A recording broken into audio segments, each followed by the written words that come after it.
Hoje a gente vai fazer um exercício mental. Vamos pegar uma daquelas frases famosas sobre ter a mente aberta, sabe? Aquelas que todo mundo adora compartilhar, e vamos colocar essa ideia à prova, mas contra um conceito que a maioria das pessoas acharia bem extremo. Tudo pronto para ter as premissas desafiadas? Então, vamos nessa. É a marca de uma mente educada ser capaz de acolher um pensamento sem aceitá-lo. Soa muito bem, não é? É aquele tipo de sabedoria que faz a gente se sentir mais inteligente, mais aberto a novas ideias. Mas até onde vai essa mente aberta? Qual é o limite? Pois é aqui que o bicho pega. Acolher uma receita nova de bolo é uma coisa. Mas e se o pensamento em questão sugerisse que algo que a gente considera fundamental, como a segurança pública, por exemplo, deveria ser totalmente privatizado? Vamos testar os limites dessa tal mente educada.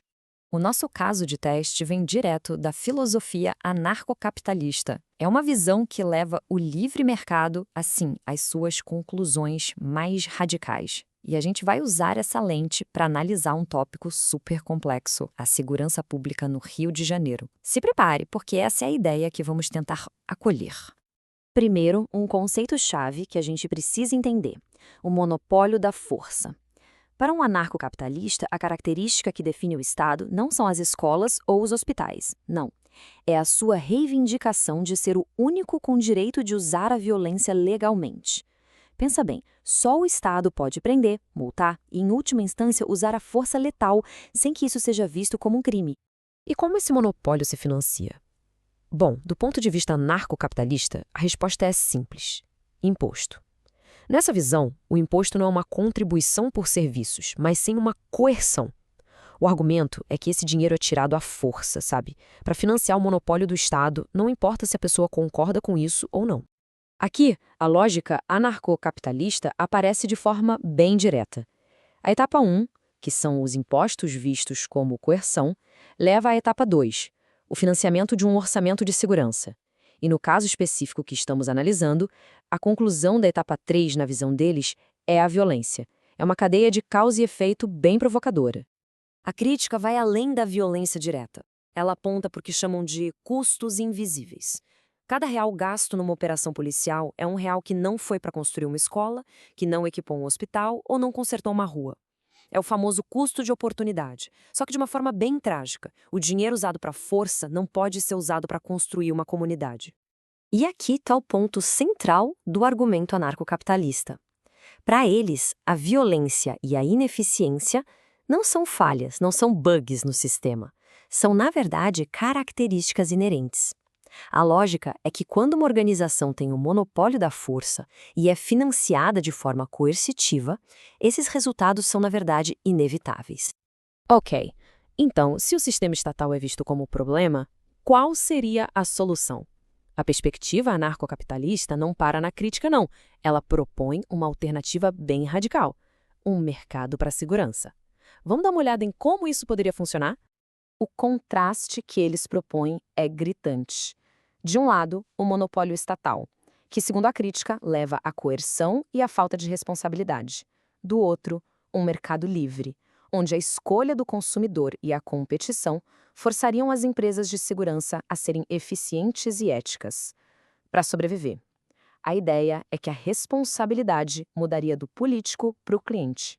Então, a proposta final é basicamente esta: acabar com a polícia estatal e permitir que empresas privadas concorram para oferecer serviços de segurança. É uma ideia que, vamos combinar, choca a maioria das pessoas. A teoria é que, assim como os supermercados competem pelo nosso dinheiro, essas empresas competiriam para proteger as pessoas melhor e de forma mais barata. Bom, concordando ou discordando, a gente acabou de acolher um pensamento bem radical. Foi um exercício de mente aberta. Mas agora, vamos voltar para aquela citação que começou tudo isso, porque tem mais uma camada nesse nosso exercício de pensamento crítico. E aqui está ela de novo, a nossa premissa inicial. Nós usamos ela como um guia para explorar uma ideia difícil, certo? Mas e se a própria bússola estivesse um pouquinho errada? E se a própria base sobre a qual a gente construiu todo esse exercício, a própria citação, não for exatamente o que parece? E se a nossa verdade inicial tiver, na verdade, uma falha? E aqui vem a reviravolta. A famosa citação que todo mundo atribui a Aristóteles, então, Ele nunca disse isso. É apócrifa. O que ele de fato escreveu, lá na obra Ética Nicômaco, é sobre algo um pouco diferente. A importância de buscar o grau certo de precisão que um assunto permite.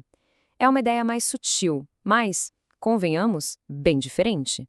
A frase que a gente conhece hoje é, na verdade, uma paráfrase do século XX que, digamos, viralizou.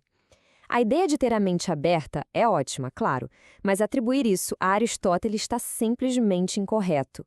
É um bom lembrete de que até a sabedoria que parece universal precisa ser checada. E isso nos leva à reflexão final.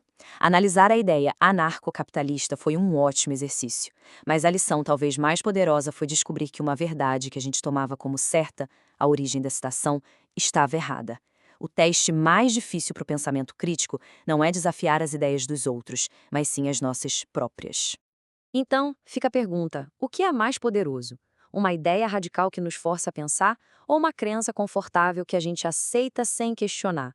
O exercício de hoje sugere que a verdadeira marca de uma mente educada talvez não seja só acolher pensamentos estranhos, mas ter a coragem de examinar criticamente aqueles pensamentos que já consideramos nossos.